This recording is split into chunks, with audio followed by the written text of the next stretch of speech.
નમસ્કાર સાધક દર્શકો, આજે આપ સૌની સાથે એક એવો વિષય શેર કરવા જઈ રહ્યા છીએ કે જે દેખાવમાં નાનો લાગે છે, પરંતુ સાચી રીતે સમજાઈ જાય તો માનવ જીવનની દશા અને દિશા બંને બદલાઈ શકે છે.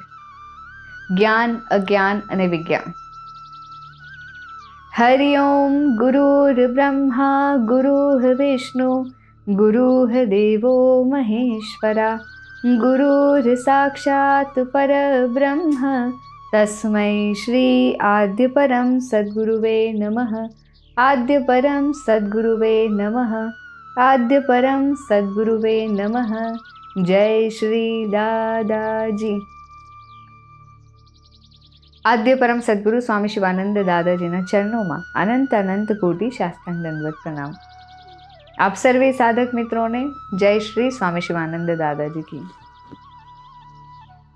મિત્રો, જે વાત આપણને પ્રેક્ટિકલી સમજાઈ જાય છે, જેને અનુભવ દ્વારા ઓળખી શકાય છે, જેના વિશે નિર્ભયતાથી કહી શકાય છે કે આ જ સત્ય છે, એને જ સાચું જ્ઞાન કહેવાય.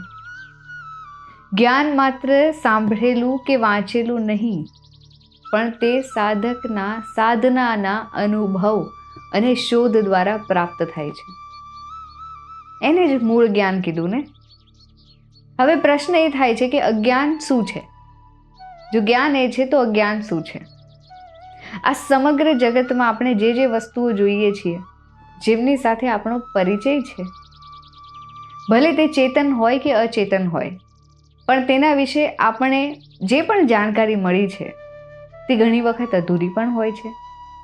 અને જ્યાં અધૂરાપણું છે ત્યાં જ્ઞાન તો નથી જ, અને જે જ્ઞાન નથી ત્યાં અજ્ઞાન છે, આપણે એવું માનીશું. પરંતુ અજ્ઞાનતાથી અર્થ એ નથી કે એ વાત ખોટી છે. અજ્ઞાનતાનો અર્થ એટલો જ છે કે એ વાત સાચી છે કે ખોટી એ બાબતે હજી પૂર્ણ નિર્ણય થયો નથી. અને જે વાત પર હજી મુદ્રા લાગી નથી, જેને હજી શોધનો આધાર મળ્યો નથી, તેને ન તો સંપૂર્ણ જ્ઞાન કહી શકાય છે, ન તો સંપૂર્ણ અજ્ઞાન કહી શકાય છે. અજ્ઞાનનો સાચો અર્થ એ છે કે આપણે આંખોથી જે જોઈ લઈએ છીએ, કાનોથી જે સાંભળી લઈએ છીએ, વાણીથી જે બોલી લઈએ છીએ અને મનમાં જે વિચારધારાઓ ઊભી કરીને એની પાછળ સચ્ચાઈ શોધવા નીકળી પડીએ છીએ, પણ એની પાછળ કોઈ સચ્ચાઈ નથી, તો તેના વિશે આપણે જે કંઈ કહીએ છીએ તે બધું અજ્ઞાન જ કહેવાય, કારણ કે કોઈ સાબિતી નથી. અને જ્યારે માનવ પ્રથમ વખત આ ધરા પર આવ્યો ત્યારે કોઈ શોધ થઈ નહોતી. જંગલમાંથી જે પણ મળતા ફળ ફૂલ આદિ એનાથી જીવન ચાલતું હતું. પછી એક સમય એવો આવ્યો કે જ્યારે અગ્નિનો આવિષ્કાર થયો. ત્યારબાદ ધીમે ધીમે અનેક આવિષ્કારો થયા, જે શોધ થયા પછી એ જ્ઞાન બન્યું. અને જે શોધ પહેલાં હતું તે અજ્ઞાન હતું.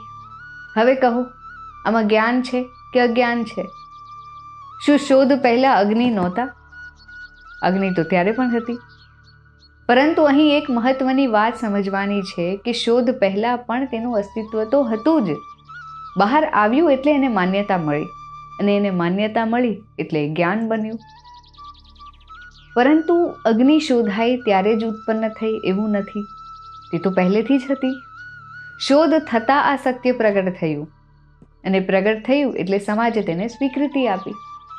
આ જ વાત આત્મા માટે પણ લાગુ પડે છે. શરીર કેમ જીવંત છે આ પ્રશ્નની શોધ જ્યાં સુધી થઈ નહોતી, ત્યાં સુધી આત્મા કે સોલ એના વિશે સ્પષ્ટ સમજ નહોતી. શરીર દેખાતું હતું, પરંતુ એને ચલાવનાર જે તત્વ છે એ શું છે એ અજાણ્યું હતું. અને આજે જે વિજ્ઞાન વિવિધ શોધ કરી રહ્યું છે, તેની દરેક શોધ પર આપણો વિશ્વાસ છે. એટમથી લઈને વીજળી સુધી, મશીનોથી લઈને મિસાઇલ અને અણુબોમ્બ સુધી વિજ્ઞાનના આવિષ્કારોને આપણે સ્વીકારી લીધા છે, કારણ કે એ બધું શોધ પછી આવેલું જ્ઞાન છે. અગ્નિનો નાનો આવિષ્કાર થયો અને એનર્જી વિશે શોધ આગળ વધવા લાગી. આજે સમગ્ર સંસાર એનર્જી પર જ આધારિત છે ને. વિજ્ઞાન જે કાંઈ પણ શોધે છે અંતે એનર્જી સુધી જ પહોંચે છે. આ જ સિદ્ધાંત આધ્યાત્મમાં પણ લાગુ પડે છે. પરમાત્માએ મનુષ્યને અતિ પ્રચંડ બુદ્ધિ આપી છે. આ બુદ્ધિ માત્ર બહારની દુનિયા બદલવા માટે નથી, પરંતુ અંદરના એ સત્યને શોધ કરવા માટે પણ છે. સંતોએ બતાવેલા માર્ગ એના ઉપર ચાલીને જેમ વિજ્ઞાને બહારની દુનિયા શોધ કરી છે, એ મનુષ્યએ પોતાના શરીરની અંદર રહેલી એ મૂળ એનર્જીની શોધ કરી છે. આ અંદરની શોધને જ આત્મ સાક્ષાત્કાર નામ આપવામાં આવ્યું. અને આત્મા તો એક વિશાળ એનર્જી છે કે જે એનર્જીનો ક્યારેય નાશ થતો નથી. ફક્ત એ એનર્જીને એક સ્વરૂપમાંથી બીજા સ્વરૂપમાં રૂપાંતરિત કરી શકાય છે. અને એ આત્મા એ મહા એનર્જીનો જ એક અંશ છે. આ સમજ પણ શોધથી જ પ્રાપ્ત થઈ.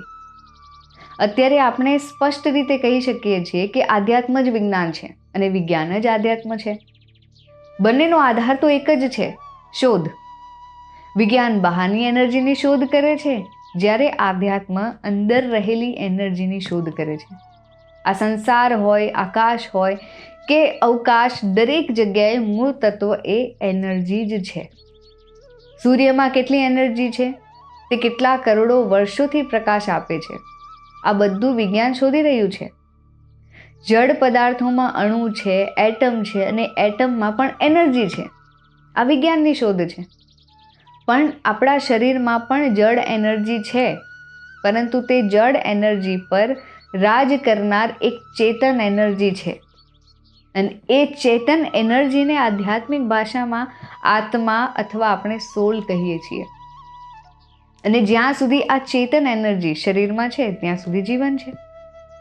અને આ આત્માના અનુભવ કરનારા અનેકો સાધકો થયા છે. એટલે આ પણ એક શોધ જ છે ને. અંતે નિષ્કર્ષ તો એક જ છે, વિજ્ઞાન હોય કે આધ્યાત્મ, દરેક શોધ એનર્જી પર જ આધારિત છે. પણ આધ્યાત્મની સાચી શોધ એ છે કે આત્માની એનર્જી કેવી રીતે વધારવી, તેને કેવી રીતે શુદ્ધ કરવી, અને તેને પરમ એનર્જી સાથે, એટલે કે જ્યાંથી એ એનર્જી ઉદ્ભવી છે એની સાથે એને કેવી રીતે જોડવી. અને આ જ તો માનવ જીવનનો મુખ્ય હેતુ છે. વાત તો બરોબર છે ને. આધ્યાત્મ તો કોઈ કલ્પના નથી, પરંતુ અનુભૂતિની વૈજ્ઞાનિક પ્રક્રિયા છે. હવે કહો, આધ્યાત્મ શું વિજ્ઞાનથી અલગ છે, કે શું વિજ્ઞાન આધ્યાત્મથી અલગ છે? જેમ વિજ્ઞાનમાં સિદ્ધાંત પછી પ્રયોગ જરૂરી છે, તેમ આધ્યાત્મમાં શ્રવણ પછી સાધના જરૂરી છે.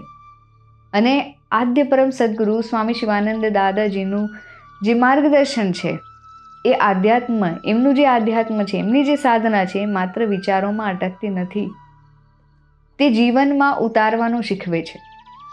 અને આદ્ય પરમ સદગુરુ સ્વામી શિવાનંદ દાદાજીની શિક્ષા અનુસાર આત્મતત્વ એ કોઈ દૂરની વસ્તુ નથી, પરંતુ અત્યારે અહીં આ ક્ષણે અનુભવી શકાય એવી સત્તા છે.